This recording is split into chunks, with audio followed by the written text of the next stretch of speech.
Okay. So ఇక్కడ మనకి table తర్వాత నెక్స్ట్ వచ్చేసేది మనకి ఇక్కడ పాయింట్. సో పాయింట్కి షార్ట్కట్ ఏంటంటే పిఓ. ఇందులోని మనకేం చేస్తామంటే ఫస్ట్ సింగిల్ పాయింట్ అని ఉంటుంది. సో ఇక్కడ సింగిల్ పాయింట్కి ఏం చేయాలంటే మనం కోఆర్డినేట్ పాయింట్ అనేది మనం యాడ్ చేయాలి. సో అందుకని నేను ఇక్కడ 100,100 అనేది యాడ్ చేస్తున్నాను. సో అది ఇవ్వగానే నాకు ఏమవుతుందంటే కమాండ్ ఆటోమేటిక్గా నాకు ఎగ్జిట్ అవుతుంది. కానీ ఇక్కడ చూడండి మనకి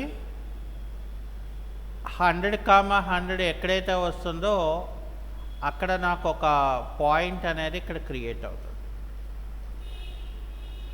ఆ తర్వాత మనకి ఇక్కడ పాయింట్లో మల్టిపుల్ పాయింట్స్ అని ఉంది. ఇక్కడ ఏమడుతుంది, నాకు స్పెసిఫై ఏ పాయింట్ అని అడిగింది. ఓకే. సో ఇప్పుడు నేను ఏం చేయాలంటే x యాక్సెస్లో 100, y యాక్సెస్లో 200 అని ఇచ్చాను అనుకోండి. అప్పుడు ఏమవుతుందంటే నాకు ఇక్కడ చూసారా, నాకు ఇక్కడ ఒక పాయింట్ క్రియేట్ అయింది. మళ్ళీ ఇంకొక పాయింట్ మనం కావాలనుకుంటే యాడ్ చేసుకోవచ్చు. అంటే ఎలాగా, సో ఇక్కడ 200,100 అని ఇచ్చాను అనుకోండి. ఇక్కడ చూసారా మరొక పాయింట్ క్రియేట్ అయింది. మళ్ళీ ఇంకొక పాయింట్ కావాలి నాకు. సో 200,200 అని ఇచ్చాను అనుకోండి, మరొక పాయింట్ ఇక్కడ యాడ్ అవుతుంది. చూసారా మరి. ఎస్కేప్కి కొడితే అది ఎగ్జిట్ అవుతుంది. ఇక్కడ మనకి ఫార్మాట్ మెనూ అని ఉంటుంది. ఇందులో ఏంటంటే మనకి పాయింట్ స్టైల్ అనే ఒక ఆప్షన్ ఉంటుంది. పాయింట్ తాలూకా స్టైల్ ఏమైనా మనం మార్చాలంటే పీ టైప్ అని మనం ఒక కమాండ్ని టైప్ చేసుకుంటే మనకి ఇక్కడ ఈ యొక్క డైలాగ్ బాక్స్ మనకి అపేర్ అవుతుంది. అప్పుడు ఏమవుతుందంటే నాకు పాయింట్ అనేది ఎక్కడైతే మనకి స్పష్టంగా మనకి చూపిస్తుందో సో అది ఇక్కడ మనకి యూజ్ అవుతుంది. సో ఇక్కడ మనం స్పష్టంగా మనం ఇక్కడ క్రియేట్ చేసుకోవచ్చు. ఓకే. సో ఇది ఏంటంటే మనకి మల్టిపుల్ పాయింట్స్ అంటారు.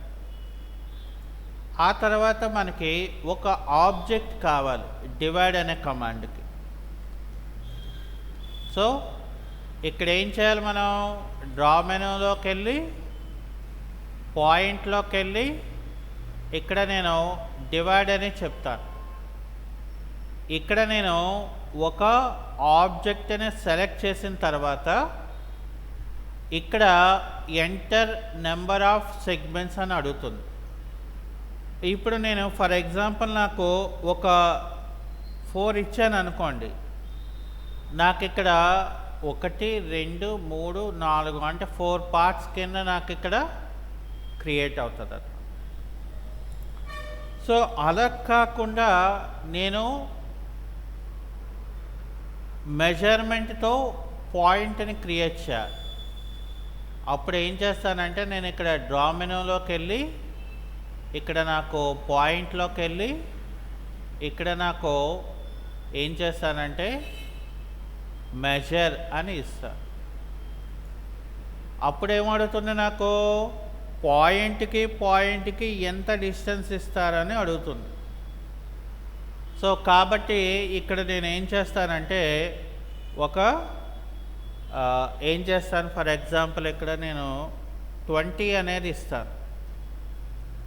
అయితే ఇక్కడ ఇక్కడ ఏం చేయాలి, మనం మొదట పాయింట్లోకి వెళ్ళి మెజర్లోకి వెళ్ళి ఆబ్జెక్ట్ని సెలెక్ట్ చేసి ఒక 20 ఇచ్చాను. ఎంటర్ కొడితే ఏమవుతుంది, నాకు 2020 గ్యాప్లో ఎన్ని పాయింట్స్ అయితే మనకి కావాలో అన్ని పాయింట్స్ అనేది మనకి ఇక్కడ డిస్ప్లే అయ్యి చూపిస్తారు. ఇది అబౌట్ పాయింట్